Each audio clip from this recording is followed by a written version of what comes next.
Good evening, ladies and gentlemen, and welcome to this live coverage where we will share and discuss the latest and breaking news in the state of Kuwait in relation to the ongoing unrest we're witnessing here in the region.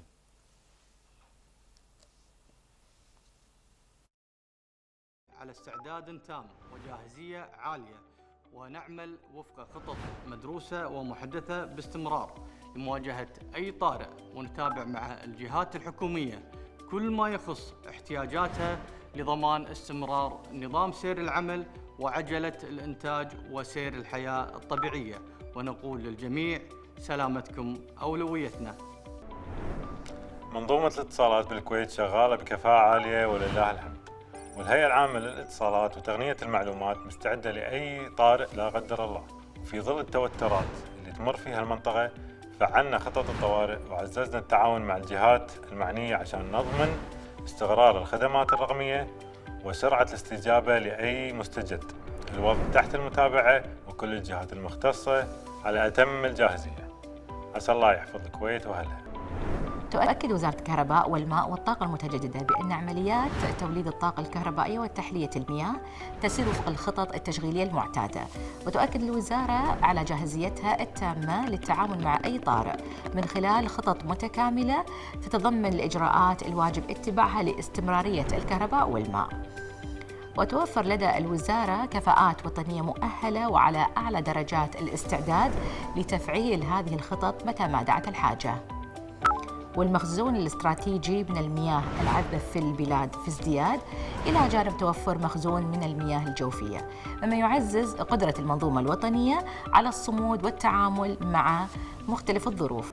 قوة الإطفاء العام على استعداد تام وجاهزية للتعامل مع أي طارئ على مدار الساعة من خلال مراكزها البرية والبحرية والمطارات، ونحن نعمل وفق خطط طوارئ متكاملة بتجهيزات متطورة وكوادر مدربة على أعلى مستوى لضمان سرعة الاستجابة وكفاءة التعامل مع مختلف البلاغات سواء كانت خطرة أو بسيطة.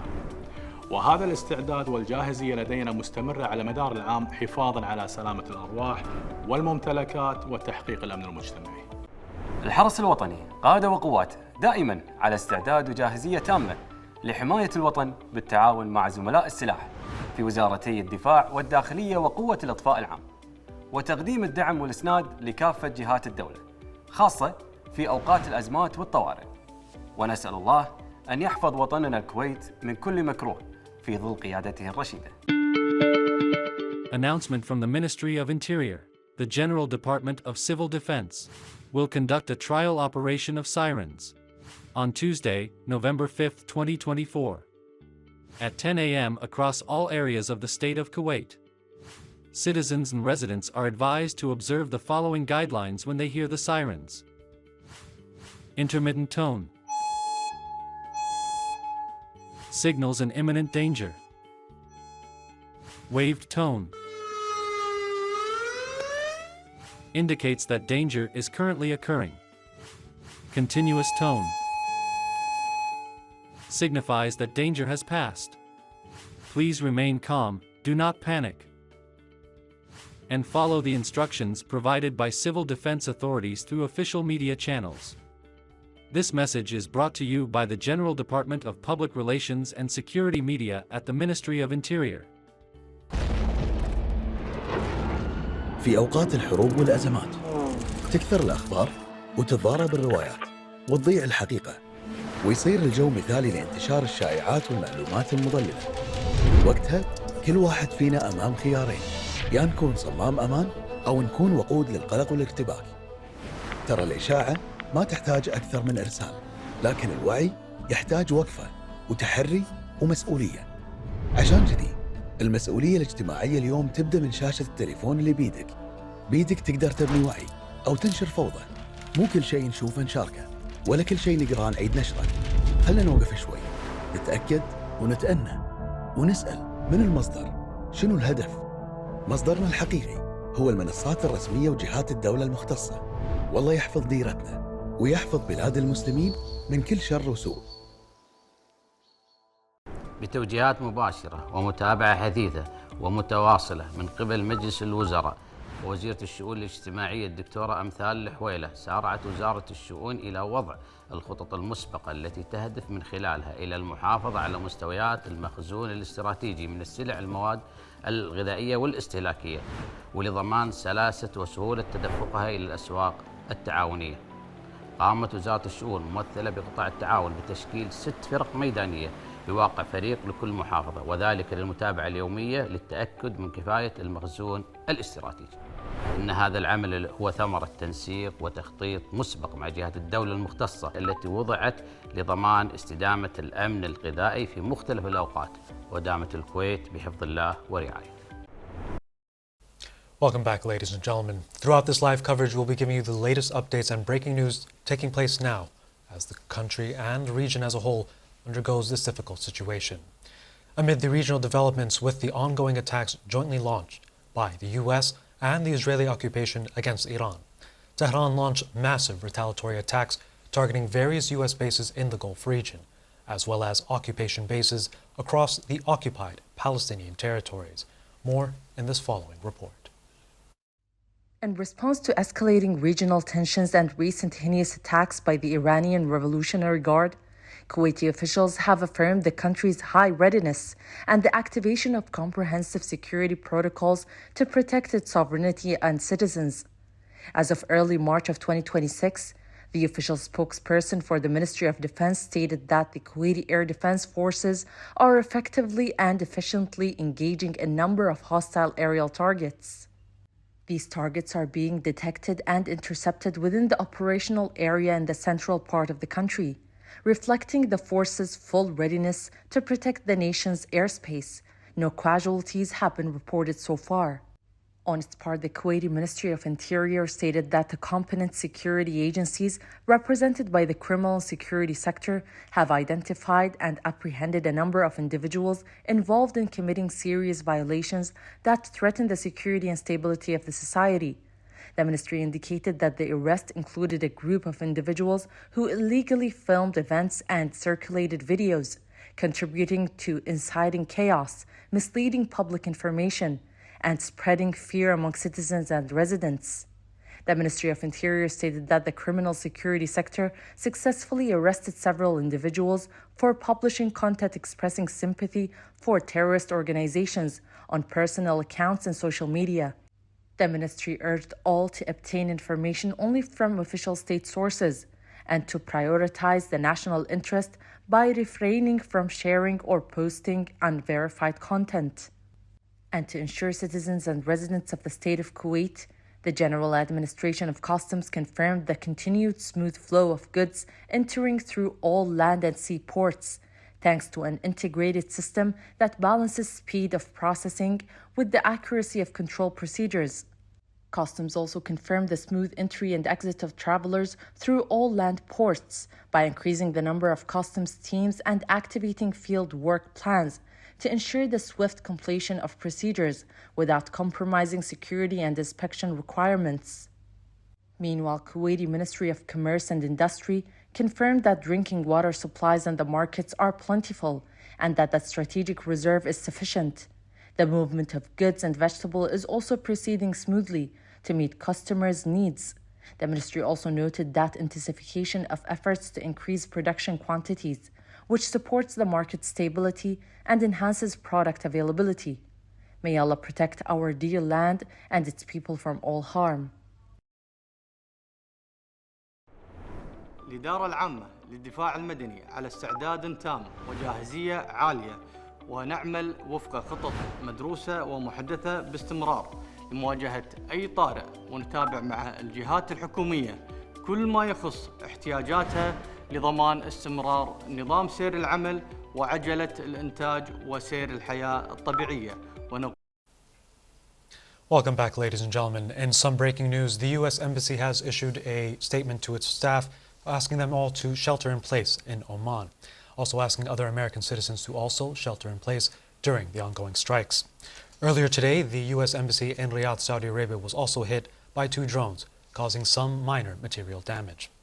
For its part, the state of Kuwait condemned the Iranian aggressions against the country's sovereignty, while ensuring the safety of the people of Kuwait, with all governmental bodies and authorities announcing measures that aim to keep the population safe and to ensure the continuation of procedures in all fields and sectors within the state of Kuwait. More on that in this report. Since the start of the Iranian strikes on the state of Kuwait, the government and its authorities have begun working around the clock to ensure the safety and security of citizens and residents.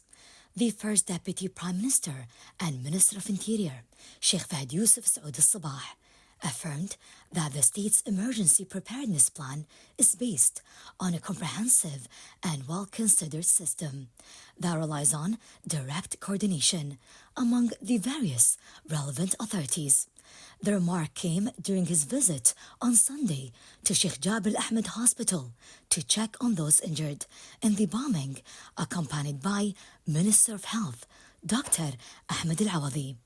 Meanwhile, the Deputy Chief of the National Guard, Sheikh Faisal Nawaf Al-Ahmed Al-Sabah, emphasized the importance of maintaining a high level of readiness and strengthening coordination and integration with relevant authorities to protect the home front and safeguard the nation's security and stability.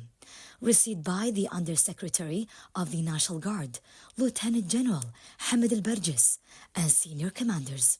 The Deputy Chief of the National Guard was briefed about the readiness and the preparedness of personnel to efficiently and effectively fulfill the role in maintaining the security and safety of the country under the wise leadership of His Highness the Emir and Supreme Commander of the Armed Forces, Sheikh Mash'al Ahmed Al-Jaber Al-Sabah, may Allah protect and bless him, and His Highness the Crown Prince, Sheikh Sabah Khalid Al-Hamd Al-Sabah, may Allah protect him.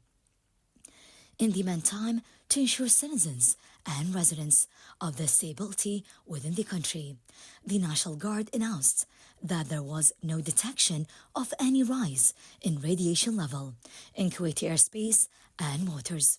This came through a statement issued by the Moral Guidance Directorate of His Highness Sheikh Salim Al-Ali Center for Chemical Defense and Radiological Monitoring. The center added thus carrying out its duties in cooperation with various state authorities. منظومة الاتصالات بالكويت شغالة بكفاءة عالية ولله الحمد، والهيئة العامة للاتصالات وتقنية المعلومات مستعدة لأي طارئ لا قدر الله.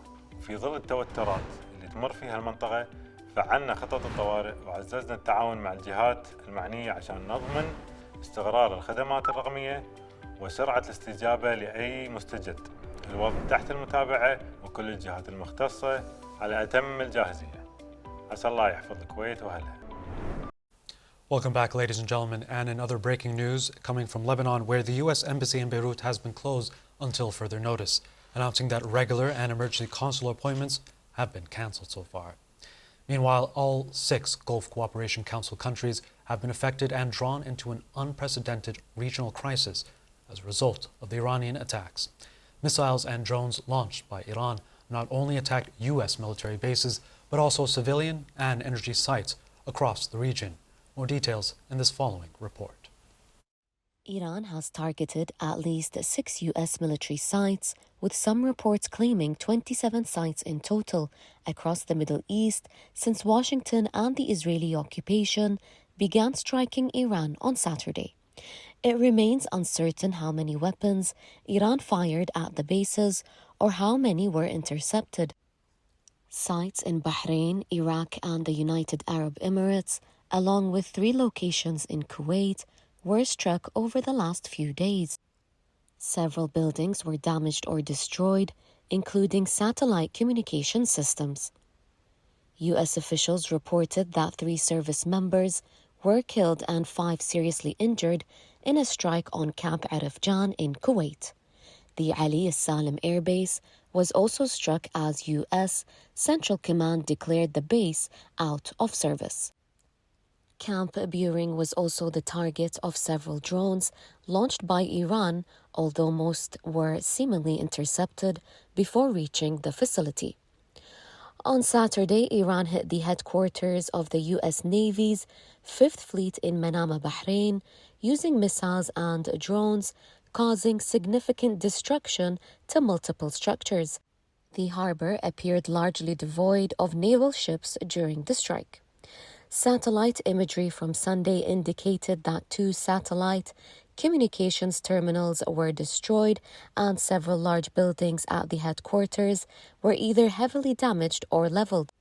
Meanwhile, satellite imagery of Jebel Ali port in Dubai on Sunday showed smoke rising from a large building within a fenced U.S. Navy recreational zone. Although not an official U.S. base, Jebel Ali is among the Navy's most frequently used ports. In Iraq, Iran repeatedly targeted the military installation at Erbil International Airport, where U.S. forces are stationed throughout Saturday and Sunday. Smoke and flames were visible rising from the area, and satellite images showed 4 structures in one section of the base had been damaged or destroyed, with fires still burning into early Monday. تؤكد وزارة الكهرباء والماء والطاقة المتجددة بأن عمليات توليد الطاقة الكهربائية وتحلية المياه تسير وفق الخطط التشغيلية المعتادة، وتؤكد الوزارة على جاهزيتها التامة للتعامل مع أي طارئ من خلال خطط متكاملة تتضمن الإجراءات الواجب اتباعها لاستمرارية الكهرباء والماء. وتوفر لدى الوزارة كفاءات وطنية مؤهلة وعلى أعلى درجات الاستعداد لتفعيل هذه الخطط متى ما دعت الحاجة. والمخزون الاستراتيجي من المياه العذبة في البلاد في ازدياد، إلى جانب توفر مخزون من المياه الجوفية، مما يعزز قدرة المنظومة الوطنية على الصمود والتعامل مع مختلف الظروف. قوة الإطفاء العام على استعداد تام. Welcome back, ladies and gentlemen. In further updates taking place today, the Russian and Omani foreign ministers held a phone call to discuss the latest situations in Iran. As we've seen earlier, Russia and China called for an emergency UN session to take place, discussing the developments within the region in order to resume dialogue and peace throughout the region and the international world wide over. Meanwhile, the Ministry of Interior here in the state of Kuwait has emphasized that all state agencies and their relevant departments are ensuring the continued operation of public facilities and the provisions of services around the clock to meet the needs and the requirements of all citizens and residents based on a comprehensive and well-considered system. More details in this following report. The first Deputy Prime Minister and Minister of Interior, Sheikh Fahad Yusuf Saud al-Sabah, affirmed the readiness of the military forces, namely the Army, Police, National Guard and Fire Force, to confront and prevent any aggression or hostile act that might affect the safety and security of the nation, given the current circumstances in the country. And in a statement issued by the Ministry of Interior, Sheikh Fahad al-Yusuf emphasized that all state agencies and their relevant departments are fulfilling their duties to ensure the continued operation of public facilities and the provision of services around the clock to meet the needs and requirements of citizens and residents. He further affirmed that the state's emergency preparedness plan is based on a comprehensive and well-considered system that relies on direct coordination among the various relevant authorities. He called on everyone to remain calm and not to panic, stating that crises are temporary and hardships do not last. Rather, they strengthen our unity and our trust in Allah Almighty and our political leadership. May Allah protect and bless them. He emphasized the need for national responsibility, noting that everyone's awareness and commitment contribute to protecting society and strengthening trust and stability. During the minister's visit to Sheikh Jabir Al-Ahmed Hospital, accompanied by Minister of Health Dr. Ahmed Al-Awadi, to check on those injured in the attacks, he emphasized the commitment of relevant authorities. His Excellency ensured citizens of the authorities' capabilities to monitoring the condition of the injured on the ground and providing them with the necessary health care according to highest medical standards. The minister added that the state has mobilized all available medical and human resources to ensure a rapid response and immediate treatment of the injured, praising the efforts of the medical nursing and technical staff in performing their humanitarian and professional duty with utmost dedication and responsibility. Before we continue with our live coverage, ladies and gentlemen, I would like to remind you all that taking any videos or photographs of any of the interceptions or missiles or drones that you find lying around the area is strictly prohibited, as there are legal consequences and is a security risk to the nation at wide. Now joining with us will be Dr. Salah Al-Hamadi to further elaborate and help us understand the process that the country is going through, along with the precautionary measures we are taking to ensure the safety of citizens and residents. Hello, Dr. Salah. Can you please give us an overview of the situation in regards to education, following the announcement of online classes for all students amid the ongoing regional developments? Well, the shift to online learning comes, of course, in accordance with the directive of the private university council and, of course, the Ministry of Higher Education. The primary objective, of course, is precautionary, ensuring the safety and well-being of students, faculty members, and administrative staff, while maintaining academic continuity. Of course, at the Arab Open University, we were fully prepared for this transition. Our university operates on a blended learning model by design, so the digital platform are not new to us.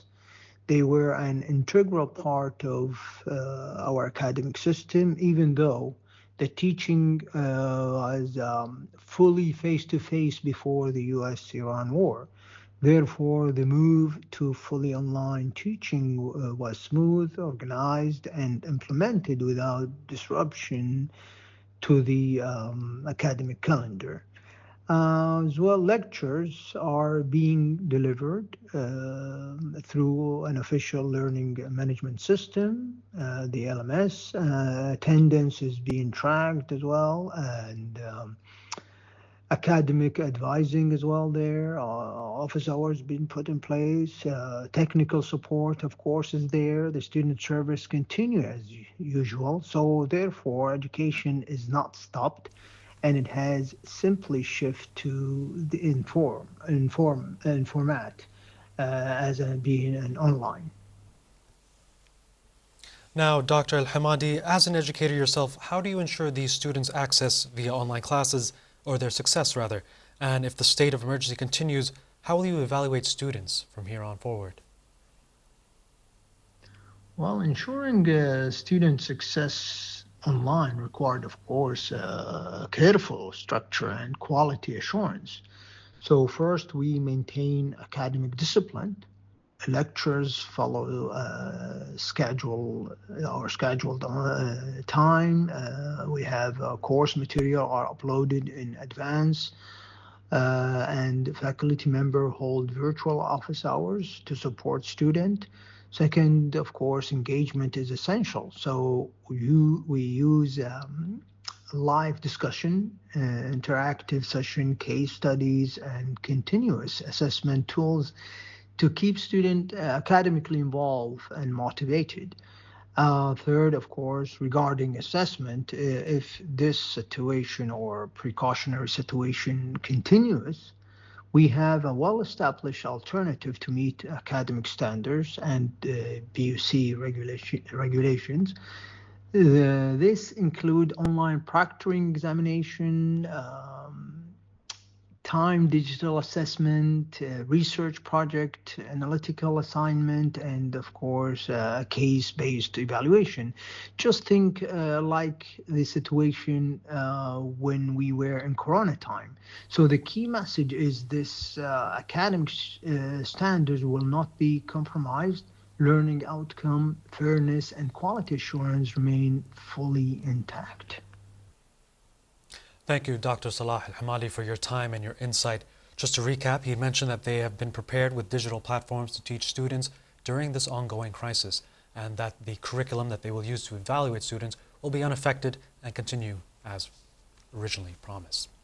And now, ladies and gentlemen, we'll be moving on to discuss the economy with Dr. Noura Shaibi, who's joining us after this break. على مدار الساعة من خلال مراكزها.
Welcome back, ladies and gentlemen, as we continue our live coverage. As you just saw, the sirens were on, indicating that there is an attack currently taking place, as the authorities have continuously urged citizens and residents not to leave their homes and shelters in times such as these.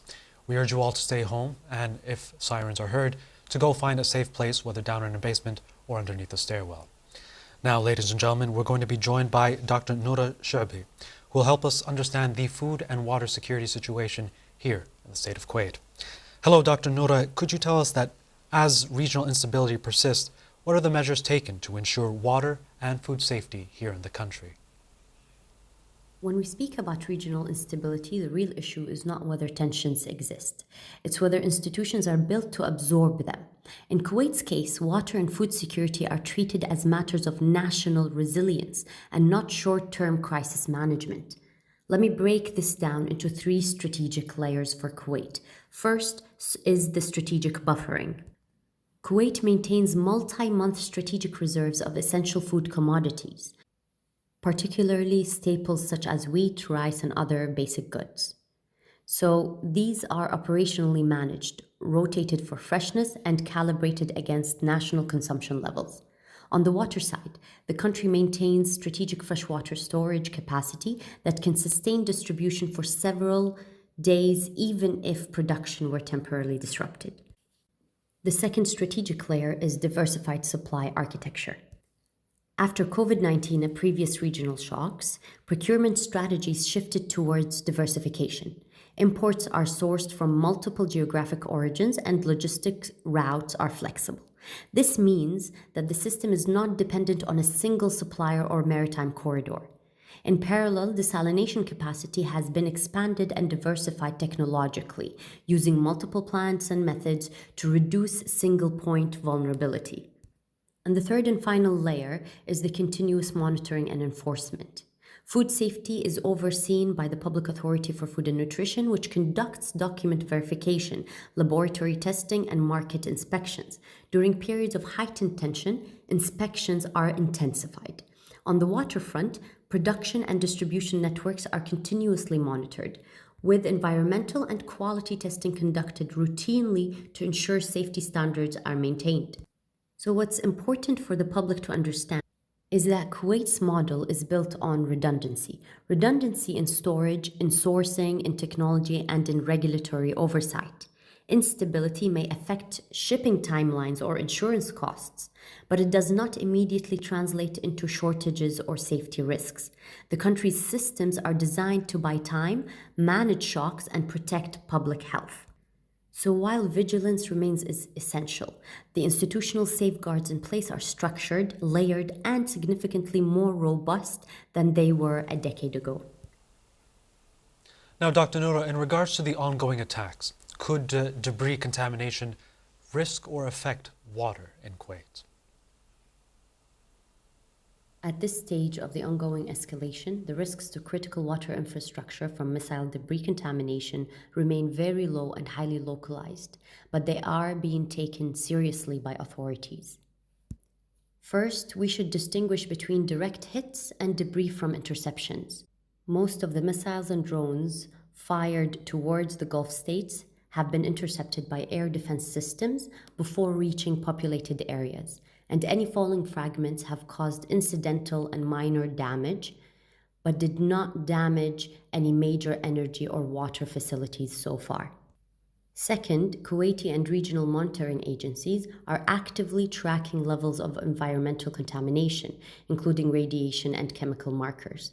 For example, in Kuwait, dedicated monitoring centers have reported no abnormal radiation or contamination levels in territorial waters or airspace since these attacks began.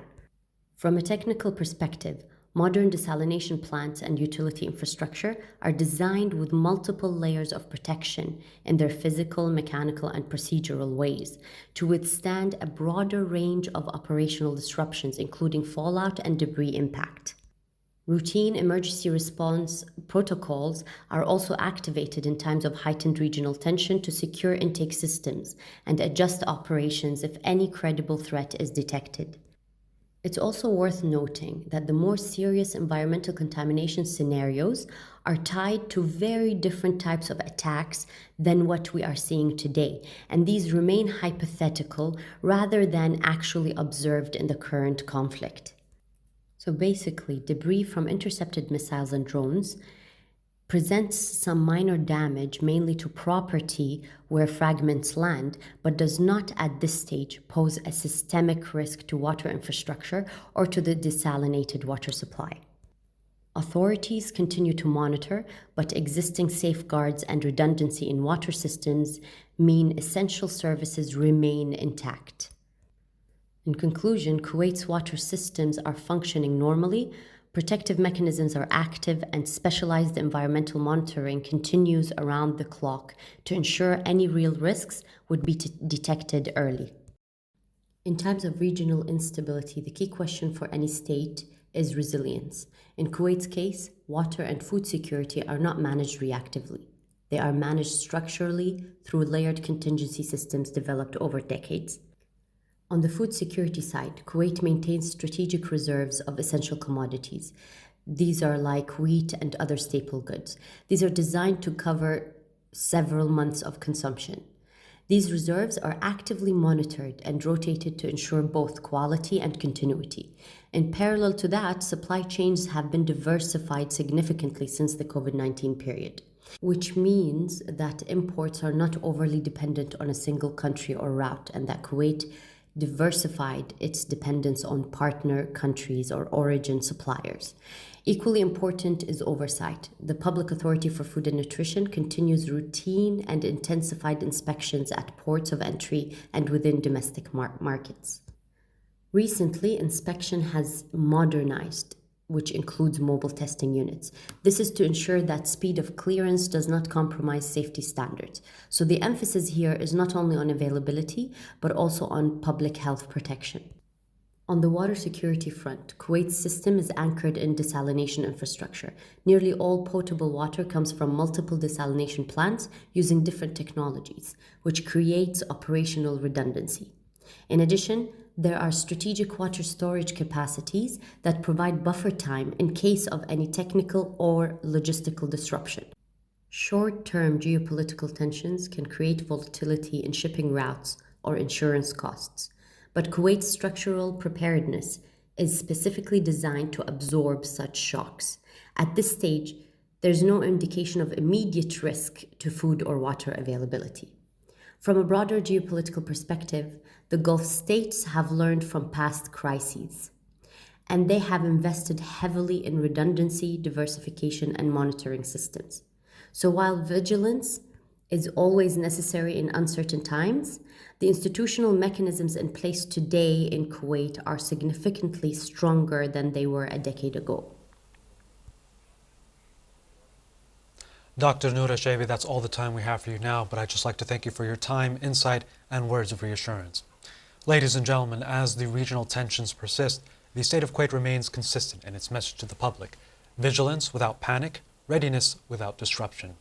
Across the health sector, emergency response systems are active and hospitals remain fully operational, while the civil defense units stand ready, monitoring developments around the clock. The state of Kuwait stands ready with authorities continuously overseeing markets to ensure the steady flow of essential goods and to prevent exploitation. This is reflected in its integrated national framework designed to protect sovereignty, maintain public safety, and ensure continuity of essential services under all circumstances. In moments of uncertainty such as this one, institutional coordination is key. And as we've seen and heard, the state of Kuwait remains alert and ready with clear communication and operational control. Its institutions remain functional, and its systems are prepared to respond to any development while safeguarding the stability of the nation and the well-being of its people. And now, ladies and gentlemen, we'll take a look at the latest developments and updates in the 8 o'clock news brief. We'll be back afterwards. Stay tuned.